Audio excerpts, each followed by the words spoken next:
باللہ من الشیطان الرجیم بسم اللہ الرحمن الرحیم الصلاۃ والسلام علیک یا سیدی یا رسول اللہ وعلی آلک وصحابک یا سیدی یا حبیب اللہ۔ ہم لوگ اکثر یہ اشعار سنتے ہیں اور پڑھتے ہیں کہ نگاہ ولی میں وہ تاثیر دیکھی، بدلتی ہزاروں کی تقدیر دیکھی۔ الحمدللہ ثم الحمدللہ، اس پوری دنیا کے اندر یہ بات سورج کی طرح، چاند کی طرح واضح ہو چکی ہے کہ اللہ تعالیٰ اپنے بندوں سے جو کام کروانا چاہے تو رب کروا سکتا ہے، اور دوسری بات کہ اللہ کی عطا سے اللہ کے ولیوں کی نہ آواز کسی کی محتاج ہے اور نہ ان کی نگاہ سے کوئی چیز چھپ سکتی ہے، کیونکہ آج جس دور پہ، جس نقطے پہ جو لوگ اڑے ہوئے ہیں کہ دیکھیے جی کہ ایک شخص پاکستان میں ہے اور دوسرا شخص کہیں امریکہ میں ہے، تو یہاں کا اتنا بڑا فاصلہ اور یہاں سے نگاہ اور پھوٹے کہ لوگوں یاد رکھو کہ یہ دنیا داروں کی نگاہ محتاج ہے، اللہ کے ولی کی نگاہ محتاج نہیں ہے،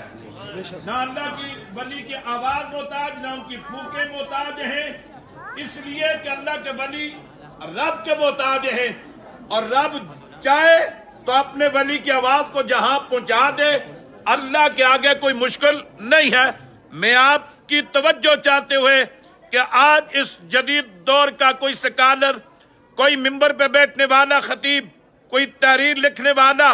وہ آئے اور اپنی سر کی آنکھوں سے دیکھیں کہ رب العالمین جس کو شفا دینا چاہے تو وہ کسی کا محتاج نہیں ہے، وہ کائنات کا مالک جہاں سے چاہے شفا دے دیتا ہے۔ آپ نے ہزاروں لوگوں کو بادشاہ سرکار سے 5 کروڑ لوگوں کو ٹھیک ہوتے ہوئے دیکھا۔ آئیے آج اسی پہ بات کرتے ہیں کہ کیا لاؤڈ سپیکر کی بات کو چھوڑ کر جو فیس بک پہ سرکار جی دم کرتے ہیں، اللہ رب العزت فیس بک پہ دم کروانے والوں کو شفا کیسے عطا کرتا ہے؟ تو میرے ساتھ یہ بھائی موجود ہیں اور میں ان سے گزارش کروں گا، آپ نے پوری توجہ کے ساتھ، پورے دھیان کے ساتھ پوری دنیا کو بتانا ہے کہ میرے نبی کا کلام کسی کا محتاج نہیں ہے، جو بھی عشق رسول میں ڈوب کر پھونک مارتا اللہ اسے شفا عطا فرما دیتا ہے۔ تو میں آپ سے یہ گزارش کروں گا، پہلی بات تو یہ ہے کہ آپ اپنے آنے والے کثیر تعداد میں جو لوگ ہیں اپنا تعارف کرائیں کہ آپ کہاں سے آئے ہیں اور آج آپ کا آنا کیسے ہوا، کس جگہ سے آئے ہیں، آپ کو کس نے لایا ہے، اور پھر آپ کو مرض کیا تھی اور پھر آپ کیسے ٹھیک ہو گئے، تاکہ مجھ جیسے چھوٹے دماغ والوں کو پتہ چل جائے کہ اللہ کے ولی فیس بک کے محتاج نہیں ہیں، وہ اللہ کے محتاج ہیں۔ تو میں آپ سے یہ پوچھنا چاہوں گا، یہ آپ کو لوگ دیکھ بھی رہے ہیں اور سن بھی رہے ہیں۔ السلام علیکم، میں ایبٹاباد کا رہنے والا ہوں، تو میں قازقستان میں تھا، پاکستان سے باہر تھا، تو یہاں پر مجھے بہت سخت درد ہوا، تو میں نے جا کے الٹرا ساؤنڈ کروائے ہیں، تو انہوں نے کہا کہ آپ کے گردے میں سٹون ہے، پتھر ہے، تو اس کے لیے آپ کو آپریشن کروانا ہوگا۔ تو میں نے تو آپریشن نہیں کروایا، یہ بھائی یہاں پہ آتے رہتے تھے، تو میں نے ان سے کہا ہے کہ جن کے پاس آپ جاتے ہیں مجھے ان کا کوئی نمبر دے یا میرا رابطہ کروائے، تو انہوں نے فیس بک پہ مجھے ایڈ کروایا، تو وہاں سے میں نے دم کروائے، میں کوئی وہاں پہ میڈیسن یوز نہیں کی کچھ بھی، کیونکہ وہاں پہ اس کا ٹریٹمنٹ جو ہے وہ ایڈمٹ ہونا پڑتا ہے اور اس کے بعد مکمل ٹیسٹ وغیرہ ہونے کے بعد پھر وہ کرتے ہیں۔ تو پھر میں نے فیس بک پہ وہ کروایا، تو اسی طرح مجھے پین جو تھا وہ آہستہ آہستہ کم ہونا شروع ہو گیا۔ سبحان اللہ۔ میں تیسرا دن ہے پاکستان آئے ہوئے، تو میں نے الٹرا ساؤنڈ کروایا، تو انہوں نے کہا آپ کے کسی گردے میں کوئی پتھر نہیں ہے، تو میں نے کہا جو اس میں رپورٹ میں ہے انہوں نے کہا ہے کہ جی سٹون ہے، پتھری ہوتی تو نکل جاتی، اس کے لیے آپریشن کرنا پڑے گا، تو انہوں نے کہا کوئی گردے میں کوئی پتھر نہیں ہے آپ کے۔ تو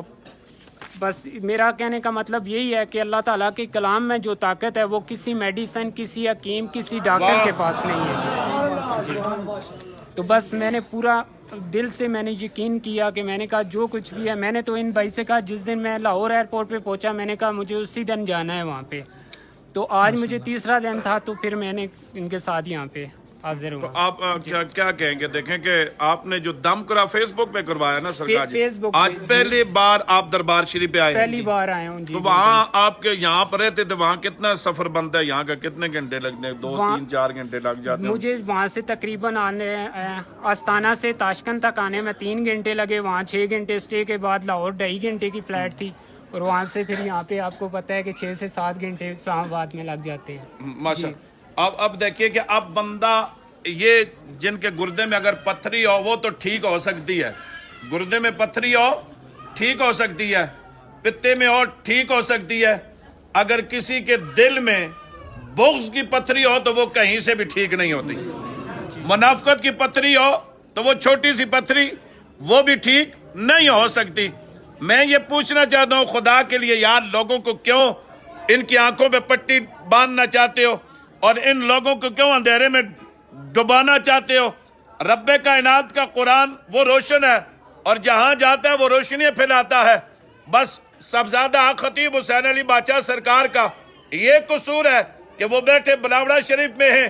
اور دنیا کے اس کونے میں پھونک مارتے تو اللہ تعالیٰ شفا دے دیتا ہے۔ کیا یہ کام ٹھیک ہے یا غلط ہے؟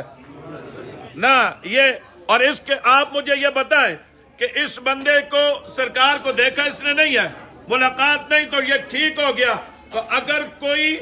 اپنے دل کو صاف کر کے اللہ کے ولی کی گلی سے گزر جائے تو اللہ تعالیٰ اسے بھی شفا عطا فرما دیتا ہے۔ میں آخر میں اپنے سننے والے دیکھنے والوں کو یہ گزارش کروں گا،